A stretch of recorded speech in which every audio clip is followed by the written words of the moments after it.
പട്നയിലെ കോൺഗ്രസ് ഓഫീസിന് മുന്നിലെ ബി.ജെ.പി. പ്രതിഷേധത്തിൽ സംഘർഷം. വോട്ടർ അധികാർ യാത്രയ്ക്കിടെ പ്രധാനമന്ത്രിയെ മോശം പരാമർശം നടത്തിയെന്നാരോപിച്ച് ബി.ജെ.പി. നടത്തിയ പ്രതിഷേധത്തിനിടെ കോൺഗ്രസ് ബി.ജെ.പി. പ്രവർത്തകർ ഏറ്റുമുട്ടി.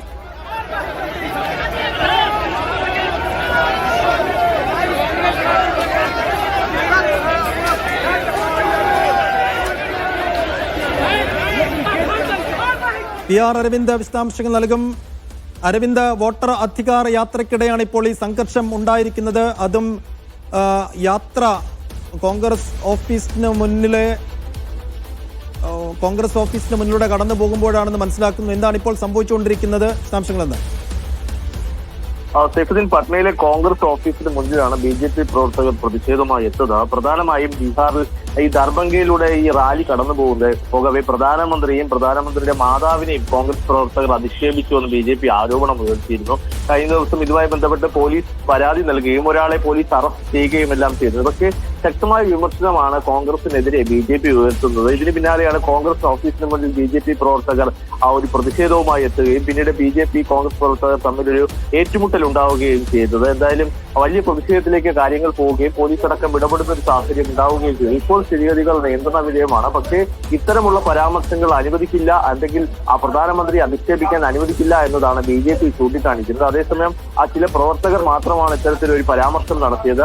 അത്തരമൊരു നടപടി കോൺഗ്രസ് നേതാക്കൾ, കാരണം രാഹുൽ ഗാന്ധിയോ അതുപോലെ തന്നെ തേജസ്വി യാദവോ ഈ പരാമർശങ്ങൾ നടത്തുമ്പോൾ വേദിയിൽ ഉണ്ടായിരുന്നില്ല. അത് അവരുടെ അറിവോട് കൂടിയല്ല. അപ്പോൾ കൃത്യമായി ബി.ജെ.പിയുടെ ഒരു വ്യാജ ആരോപണമെന്ന് തന്നെയാണ് ഇപ്പോൾ കോൺഗ്രസ് ആരോപണം ഉന്നയിക്കുന്നത്. യാത്ര 13ാം ദിവസം മുന്നോട്ട് പോവുകയാണ്. കൂടുതൽ ഇന്ത്യ സഖ്യ നേതാക്കൾ എത്തി വലിയ രീതിയിലുള്ള വിജയമായി രാഹുൽ ഗാന്ധിയുടെ യാത്ര മാറുന്നു. തിങ്കളാഴ്ചയാണ് യാത്ര സമാപിക്കുക. എന്തായാലും വലിയൊരു ശക്തി പ്രകടനമായി യാത്ര മുന്നോട്ട് പോകുമ്പോഴാണ് ഇത്തരമൊരു ആരോപണവുമായി ബി.ജെ.പി.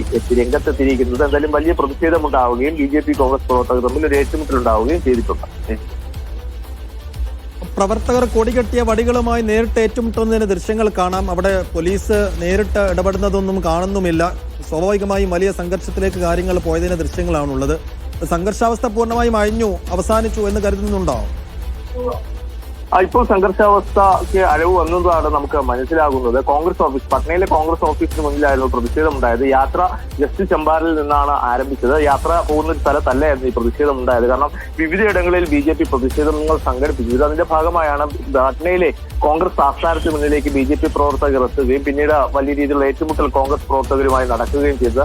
ഇപ്പോൾ സ്ഥിതിഗതികൾ നിയന്ത്രണ വിധേയമെന്ന് തന്നെയാണ് ബീഹാറിൽ നിന്ന് ലഭിക്കുന്ന വിവരം. പക്ഷേ ഇത്തരം സംഭവങ്ങൾ ആവർത്തിക്കാതിരിക്കാൻ ഈ പട്ന അടക്കമുള്ള മേഖലയിൽ കൂടുതൽ സുരക്ഷാ വിന്യാസം നടത്തിയിട്ടുണ്ട്. കാരണം ബി.ജെ.പി. ദേശീയ നേതൃത്വം അടക്കം ഇത്തരം ആരോപണങ്ങൾ കഴിഞ്ഞ ദിവസം ഏറ്റെടുക്കുകയും കോൺഗ്രസിന്റെ തരംതാണ രാഷ്ട്രീയമെന്ന് അടക്കമുള്ള വിമർശനങ്ങൾ ഉന്നയിച്ചിരുന്നു. രാഹുൽ ഗാന്ധിയാണ് ഈ പ്രവർത്തകരെ കൊണ്ട് ഇത്തരത്തിലുള്ള പരാമർശങ്ങൾ നടത്തുന്നതെന്നാണ് ബി.ജെ.പി. ഉയർത്തുന്ന വാദം. ഒരു വീഡിയോയും ബി.ജെ.പി. ഇതുമായി ബന്ധപ്പെട്ട് പങ്കുവച്ചത്. പക്ഷേ ഈ വീഡിയോയുടെ ആധികാരികത ഇതുവരെ തെളിയിക്കുവാൻ സാധിച്ചിരുന്നില്ല. കഴിഞ്ഞ ദിവസമാണ് ഇതുമായി ബന്ധപ്പെട്ട് പരാതിയെല്ലാം പോലീസിന് നൽകുകയും റഫീഖ് എന്നൊരു വ്യക്തിയെ പോലീസ് അറസ്റ്റ് ചെയ്യുകയും ചെയ്തു. ഇതുമായി ബന്ധപ്പെട്ട് അന്വേഷണം നടക്കുന്നുവെന്നതാണ് ബീഹാർ പോലീസും വ്യക്തമാക്കുന്നത്. എന്തായാലും സ്ഥിതിഗതികൾ ഇപ്പോൾ നിയന്ത്രണ വിധേയമായിട്ടുണ്ട്. സമാധാനം പുനഃസ്ഥാപിച്ചു എന്നതാണ് മനസ്സിലാക്കുന്നത്.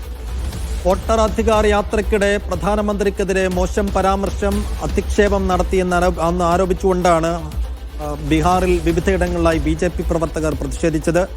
പട്നയിലെ കോൺഗ്രസ് കാര്യാലയത്തിന് മുന്നിൽ പ്രതിഷേധിച്ച ബി.ജെ.പി. പ്രവർത്തകരെ കോൺഗ്രസ് പ്രവർത്തകർ നേരിടുന്നതും ഒപ്പം അതൊരു സംഘർഷത്തിൽ കലാശിക്കുന്നതും പോലീസ് ഇടപെടുന്നതിൻ്റെയും ദൃശ്യങ്ങളാണ് നമ്മൾ കാണുന്നത്. വിവിധ ഇടങ്ങളിലായി ബി.ജെ.പിയുടെ പ്രതിഷേധ പരിപാടി നടന്നിരുന്നു. ഇപ്പോൾ എന്തായാലും പട്ന ഓഫീസിന് മുന്നിലെ സംഘർഷാവസ്ഥ അവസാനിച്ചു, സംഗതി നിയന്ത്രണ വിധേയമാണ് എന്ന് മനസ്സിലാക്കുന്നു. പക്ഷേ മറ്റിടങ്ങളിൽ എന്താണ് സംഭവിക്കുന്നതെന്ന് പൂർണ്ണമായും വ്യക്തമല്ല. പി.ആർ. അരവിന്ദാണ് വിശദാംശങ്ങൾ നൽകിക്കൊണ്ടിരിക്കുന്നത്.